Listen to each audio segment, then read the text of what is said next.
আপোনালোক সকলোকে স্বাগতম জনাই আজিৰ ভিডিঅ'টো আৰম্ভ কৰিছোঁ।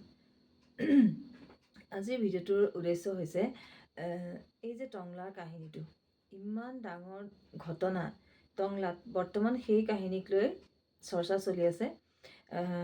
আমি সকলোৱে ইতিমধ্যে গমেই পাইছোঁ যে এজন পুৰুষে দুগৰাকী বিয়া কৰালে। আগৰগৰাকীৰ এজনী ছোৱালী আৰু এটা ল'ৰা আছেই। তাৰপাছত পুনৰ এগৰাকী বিয়া কৰালে। তেওঁৰ দুটা সন্তান, দুইটা ল'ৰা আছিলে। আৰু সেই প্ৰথমগৰাকী পত্নীৰ যিজন পুত্ৰ আছিলে নীৰজ শৰ্মা, নীৰজ শৰ্মাই দুজন ভায়েকক মানে মাহী মাকৰ পুত্ৰ দুজনকে ডিঙিত কাটি হত্যা কৰিলে। গতিকে কাহিনীটো ভাবকচোন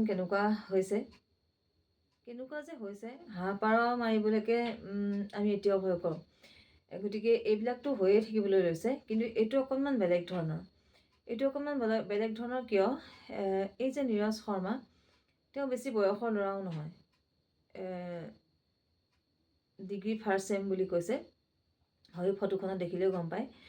কিমান বয়সৰ ল'ৰা হ'ব, 18-19 বছৰীয়া ল'ৰা।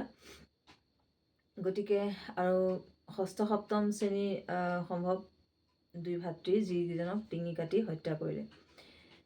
গতিকে কথাটো ভাবি চালে কেনেকুৱা ধৰণৰ। এতিয়া মানুহে সকলোৱে চিঞৰ-বাখৰ কৰিছে, বা মই হ'লেও ক'ম যে তেওঁ ফাঁচি হ'ব লাগে, তেওঁকো সেইদৰে হত্যা কৰিব লাগে। লগত আৰু কোনোবা জড়িত আছিলে, অকলে তেওঁ সেইটো কাম কৰিব নোৱাৰে। সকলোবোৰে সঁচা, অকলে কেতিয়াও কৰিব পৰা কাম নহয় এইটো। অকলে কেতিয়াও এইটো কাম কৰিব নোৱাৰে। দুইজন ভাতৃক একেলগে মাৰি ডিঙিত কাটি হত্যা কৰিব কেতিয়াও নোৱাৰে। কোনোবা নহয় কোনোবা ইয়াৰ লগত আছে যেন ময়ো অনুমান কৰিছোঁ।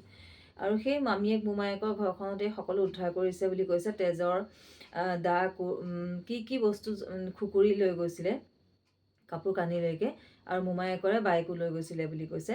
গতিকে সকলোবোৰেই হয়। আৰু সেই কথাখিনি নহয় বুলিও কোৱা নাই। মামীয়েকগৰাকীৰ মন্তব্যসমূহ শুনিছোঁ, যিখিনি শুনিছোঁ, তেওঁ মানে কথাখিনি খুব নৰ্মেলিয়ে কৈ আছে যে হয় ইয়াতে থাকেহি, হয় ইয়াৰ পৰাই বাইকখন নিছে, ইয়াতে আমাৰ লগতে অলপ কাম কৰি হেল্প কৰিও দিছে, ময়ে কৈছোঁ ভাগিনী কামখিনি কৰি দিয়া, লাগিও আছে। কিন্তু ল'ৰাটো বহুত বেছি এনেকুৱা সুস্থ মাইণ্ডত আছে, মামীয়েকগৰাকীয়ে কোনো কাৰণত ভাবিবই নোৱাৰে যে সি তেনেকুৱা এটা কাণ্ড কৰি থৈ আহিছে। আৰু সেই একেখিনি কথাই মই লক্ষ্য কৰিলোঁ সেই যে মাহীমাকগৰাকী, যিগৰাকী দুই পুত্ৰক হত্যা কৰিলে, সেই মাহীমাকগৰাকীয়েও একেখিনি কথাই কৈছে যে সি ইমান নৰ্মেল মুডত আছে যে কোনো কাৰণত মানে ভাবিব নোৱাৰি যে সি তেনেকুৱা এটা কাণ্ড কৰি থৈ আহিব পাৰে। আৰু তেওঁলোকৰ লগত একেলগে বিচাৰ খোচাৰ কৰি আছে বুলিও কৈছে। থানাত গৈছে, একেলগে বিচাৰ খোচাৰ কৰিছে, তালৈকে কৈছে। তেতিয়াহ'লে এই বস্তুটো কেনেকুৱা ধৰণৰ হৈছে বাৰু? মানসিক ৰোগী নীৰজ শৰ্মা মানসিক ৰোগী নেকি? মানে মানসিক ৰোগী হ'বলৈ গৈ আছে, কিবা এটাতো হৈছে। প্ৰথম দোষী হৈছে যে পিতৃজনে ইমান ধুনীয়া সংসাৰখন থাকোঁতে, ইমান সুন্দৰকৈ কন্যা পুত্ৰসহ এখন সংসাৰ থাকোঁতে দ্বিতীয়গৰাকী পত্নী তেওঁ কিয় বিয়া কৰাবলৈ গৈছিল? কিন্তু সেই বুলিয়েই জানো তেনেকৈ কাটি পেলাব পাৰে বাৰু নিজৰ ভাতৃ দুজনক ইমান কম বয়সতে? বহুত কথা ইয়াত আহি পৰিছে। গতিকে প্ৰথম দোষীয়েই হৈছে পিতৃজন। আৰু আজিকালি কি হৈছে, পইচা পইচা পইচা বুলি এনেও পুত্ৰসকলে বহুত কিবাকিবি কৰি দিয়া আমি দেখিবলৈ পাইছোঁ। পইচাৰ কাৰণে বহুত কিবাকিবি কৰি দিব পাৰে। গতিকে যেতিয়া নিজৰ পিতৃয়ে তেওঁৰ নিচিনা এজন পুত্ৰ থকাৰ পিছতো এগৰাকী মাহীমাকক বিয়া কৰাইছে, আৰু সেই যে মাহীমাকক বিয়া কৰাৰ পাছত দুজন পুত্ৰ হ'ল, গতিকে সি অনুভৱ এনেকুৱা কৰিছিলে নেকি মানসিকভাৱে যে মোৰ বস্তুবিলাক কমি গৈছে, সিহঁত অহাৰ কাৰণে মই পইচা পাতি নোপোৱা হৈ গৈছোঁ, বা মই খুজি থাকিব লাগে মোক নিদিয়া হৈছে, সিহঁত নোহোৱা হ'লেতো মই পালোহেঁতেন গোটেইখিনি বস্তু, বা তেনেকুৱা ধৰণে নিজে ভাবি থকাৰ লগতে এনেকুৱা আছে মানুহ যে সেই বস্তুখিনিৰ লগত তাৰ লগত সঁহাৰি জনোৱা হয়। এনেকুৱা মানে সিহঁত থকাৰ কাৰণেহে আজি তোক নিদিওঁ বুলি ক'লে বা নাই বুলি ক'লে। দেউতাৰে এটা পইচাৰেতো, এটা মানুহৰ ইনকামৰ পইচাৰেতো তহঁতকো দিব লাগে বা সিহঁতকো দিব লাগে, বা তহঁতকচোন দিয়াই নাই বা তাহাঁতকেই দি আছে। গতিকে সিহঁত নহ'লেনো নোহোৱাহেঁতেনতো তোৰে আজি সকলো হ'লহেঁতেন। দেউতাৰ দৰমহা, দেউতাৰ প্ৰতিটো বস্তুটো তোৰেই হ'লহেঁতেন। ঠিক সেইদৰে উচতাই দিয়া মানুহ কিন্তু পৃথিৱীত বহুত বেছি হৈছে। আৰু সেই যে উচতাই দিলেই শুনিব নেকি, এক শ্ৰেণীৰ আকৌ মানুহ আছে এনেকুৱা ধৰণৰ আছে যে উচতাই দিলেই শুনিব নেকি, তাৰ নিজৰ মগজ নাই নেকি, সেইটো আমি জানো। কিন্তু আজিকালি এনেকুৱা হৈছে মানে সেই বস্তুটোৰ ওপৰত এনেও চাবচোন, বেয়া বস্তুবিলাকত বৰ সোনকালে গুৰুত্ব দিয়ে ল'ৰা ছোৱালীবিলাকে। তেনেকুৱা ধৰণে যদি উচতাই দিয়ে সেই বস্তুটোত ল'ৰা ছোৱালীবিলাকে আজিকালি কিয় বা গুৰুত্ব দিয়ে, প্ৰকৃততে নিজৰ বিচাৰ বুদ্ধি নোহোৱাৰ নিচিনাকৈ। মানে কোনোবাই যদি সেই বস্তুটোত উচতাই দিয়ে সেইটো ফালে গুচি যায় ঢাল লৈ। কিন্তু এইটো বিচাৰ কেতিয়াও নকৰে, কিয় নাজানো, যে ক'লেই কিবা এই কামটো কৰিম নেকি, বা ভাবিলেইনো বেয়া হ'ব নেকি, তেনেকুৱা আচলতে হৈছে আজিকালি। গতিকে সকলো সাৱধান হোৱাটোৱে মই কামনা কৰোঁ যে ইমান সুন্দৰ এখন সংসাৰ থাকোঁতে দ্বিতীয় এগৰাকী বিয়া কৰাৰ বা প্ৰয়োজন কি আছিলে।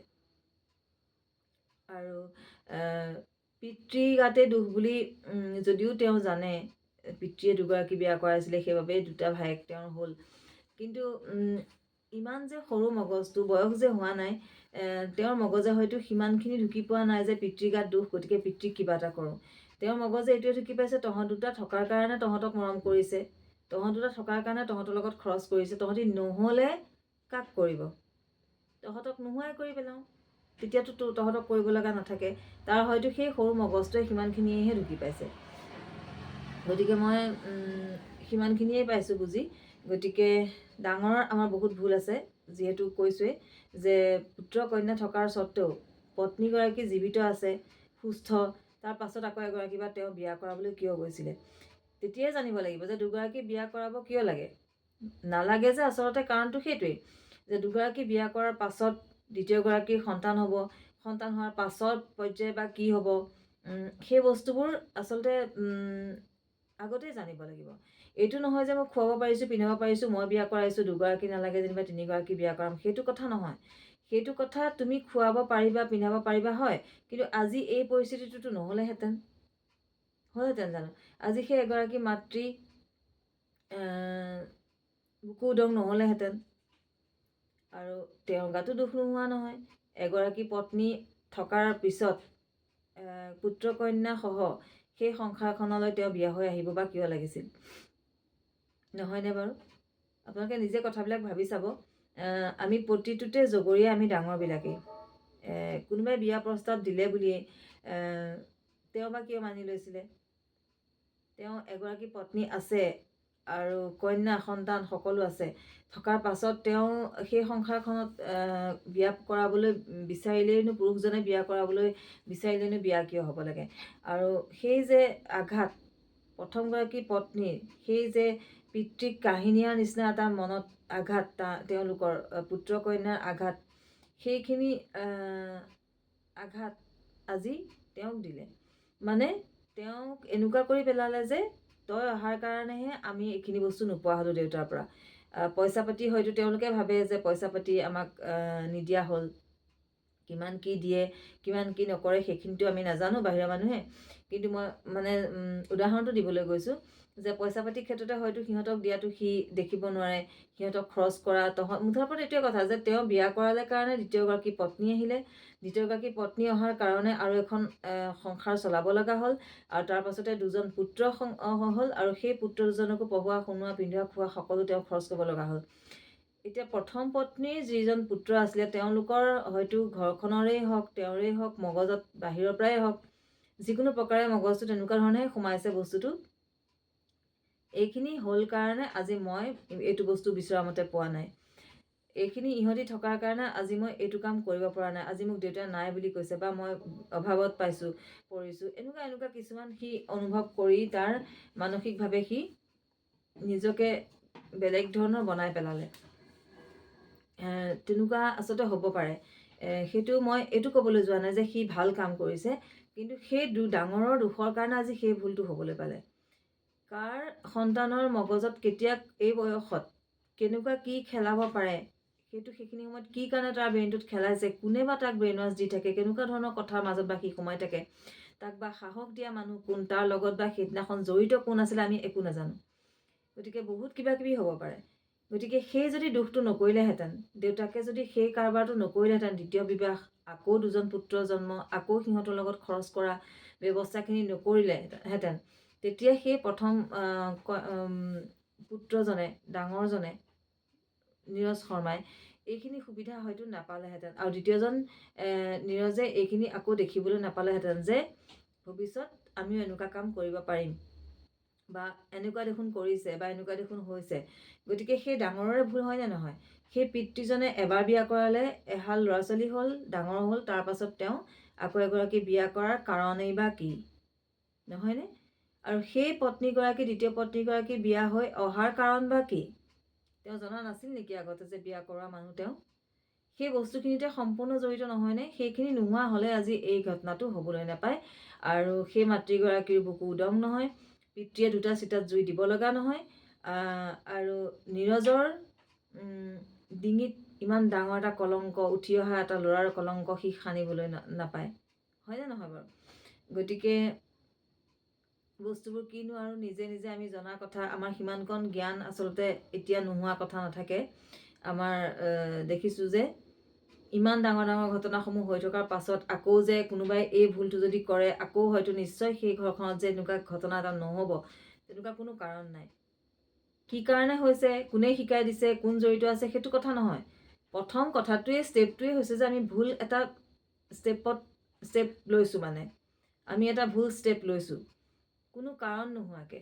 বোলে পত্নী ঢুকাই গ'ল, আগৰ সন্তানকেইটা চাবলৈ বা তেওঁক কামলৈ পঠাবলৈ, ভাত এসাঁজ ৰান্ধি খুৱাবলৈ মানুহ নোহোৱা হৈছে, সৰু সৰু সন্তানকেইটাক স্কুললৈ কোনে পঠাব, সেই তেনেকুৱা সময়তো বহুতে আগত দ্বিতীয় বিবাহ কৰাইছিলে। কিন্তু সেই ঘৰৰ আলোচনা মৰ্মে, দুইখন ঘৰৰ মাজত আলোচনা মৰ্মে, সন্তানৰ পৰামৰ্শ মৰ্মে যে আমি এখন বিয়া পাতি আকৌ এগৰাকী মা তোমালোকৰ বাবে আনিলেহে তোমালোকক এইখিনি কাম কৰি স্কুললৈ পঠাব পাৰিব। তেনেকুৱা আছে, বহুত আছে। তেনেকুৱা ধৰণৰ এটা আলোচনা, বুজাবুজি মাজতহে এইবিলাক কাম কৰিব লাগে। যদি এনেকৈ নিজৰ মতে কিছুমান কাম কৰি যায়, ভৱিষ্যত এনেকুৱা ঘটনা আকৌ হৈ থাকিব। গতিকে আমি কি শিকিলোঁ বাৰু এই ঘটনাটোৰ পৰা? আমিতো কিবা এটা শিকিব লাগিব। ইমান ডাঙৰ এটা ঘটনা হ'ল, আমি চিঞৰ-বাখৰ কৰি এৰি দিম নেকি যে তাক মাৰি পেলাব লাগে, তাক ফাঁচি দিব লাগে, নীৰজ শৰ্মাক ফাঁচি দিলেই আমি মানে সমাধান বুলি ভাবিছোঁ নেকি? নীৰজ শৰ্মাক ফাঁচি দিয়াৰ পাছতেই বস্তুখিনি সমাধান হৈ যাব নেকি? গতিকে কথাবোৰ তেনেকুৱা। মোৰ ফালৰ পৰা মই সিমানেই ঢুকি পাইছোঁ যে প্ৰথম দুখটোৱেই হৈছে পিতৃগৰাকী, দ্বিতীয় বিবাহ হ'বলৈ অহা দ্বিতীয় বিবাহিতা সেইগৰাকী, যিগৰাকী তেওঁলোকৰ মাহীমাক, নীৰজৰ মাহীমাক আছিলে। তাৰ পাছতেই তেওঁক, নীৰজ শৰ্মাক যিখিনিয়ে হয়তো উচ্চতাই আছিলে, কোনো কথাত তাক ব্ৰেইনটো এদিনৰ কাৰণে নহয়, তাক বহুত ধৰণে কৰি আছিলে হয়তো কথাবোৰ, সি কিবা এটা বিচাৰিবলৈ হয়তো কোনোবা এনেকুৱা মানুহো থাকে আজিকালি যে অমুকটো দেউতাক বিচাৰগৈচোন যা, নাই বুলি ক'লে তই জানিবি আৰু সিহঁতক দি আছে, তোক ক'ৰ পৰা দিব। প্ৰতিটো কথাতে তেনেকৈ কওঁতে তাৰ ব্ৰেইনটো তেনেকুৱা হৈ যায়, হৈ যাব পাৰে। তাৰমানে ইহঁতৰ এইটো বয়সত তেনেকুৱা কৰি দিব তাৰমানে। কিন্তু এইটো মই সহজ বুলি কোৱা নাই যে মানুহ কেনেকৈ কাটিলে, কিন্তু মানুহ কাটিব পৰা হিংস্ৰ হৈ গৈছে তাৰ ব্ৰেইনটো। দুটা সৰু সৰু শিশুক কাটি পেলাব পৰাকৈ কিমান বেছি হিংস্ৰ হৈ যাব পাৰিছে তাৰ ব্ৰেইনটো, আৰু সেইখিনি দোষীয়ে হৈছে পিতৃজন। গতিকে আমি এই কাহিনীটোৰ পৰা চিঞৰ-বাখৰ কৰি কাক ফাঁচি দিব লাগে, কাক বিচাৰি উলিয়াব লাগে, মোমায়েকৰ ঘৰখনত এইবোৰ বস্তু আছিলে, সিহঁতি উচতাই দিছিলে, সেইখিনি হৈ থাকক। সেইখিনি সময়ৰ কাম কৰি থাকিলেও আমাৰ জ্ঞানটো আমি এইটো লোৱা উচিত যে এইখিনি কাম কৰাটো বহুত ডাঙৰ কথা আমাৰ কাৰণে। পিছত আকৌ যাতে এনেকুৱা ঘটনা নহওক বুলি ভাবিলে নীৰজ শৰ্মাক ফাঁচি দিতেই সমাধান নহ'ব। এনেকৈ আগবাঢ়ি গৈ নিজৰ সংসাৰ, ল'ৰা ছোৱালী থকাৰ পাছত দ্বিতীয় বিবাহ কৰিবলৈ গৈ আকৌ সন্তান জন্ম দি এই পৰিৱেশখিনি সৃষ্টি কৰাটোহে ডাঙৰ কথা হ'ব। গতিকে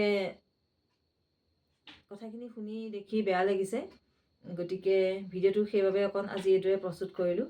আপোনালোকে কি ভাবিছে মন্তব্য কৰি জনাব বুলি মই আশা কৰিলোঁ। আৰু যদি কথাখিনি মোৰ শুদ্ধ বুলি ভাবে প্লিজ কমেণ্ট কৰিব। আৰু আজিলৈ আহোঁ, বাই বাই।